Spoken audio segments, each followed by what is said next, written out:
National Democratic Party, Nick, as you know, is in many ways defined as a bicoastal party and not as a national party. I mean, it's strong on the coast, and the leadership tends to come from the coast, and the message tends to come from the coast. That doesn't necessarily play as well through many of these states that are going to be up for grabs in 2017, 2018, or 2018 in particular. So there's the absence of a kind of a message that resonates in some of these states. I think also the fact is that there is no bench in a lot of these states for the Democrats.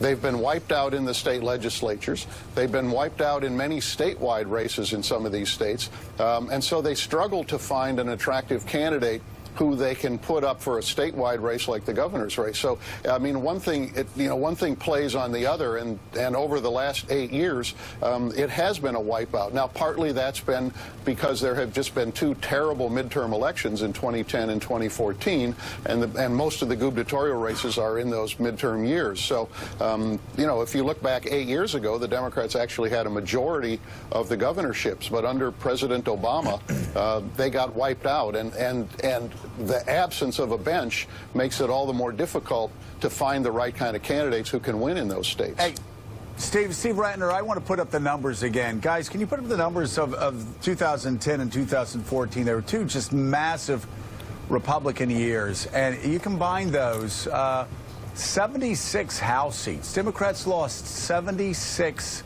House seats and lost 13 Senate seats. As we've been saying, Steve Ratner, also, the governorships are at an all-time low, tied with 1922. Dan's exactly right. Their bench has been absolutely decimated. Yeah, look, I spend a lot of time in the Democratic circles, and there is a fair amount of something between hand-wringing and despair over the state of the bench and our prospects for taking back the Senate or the House.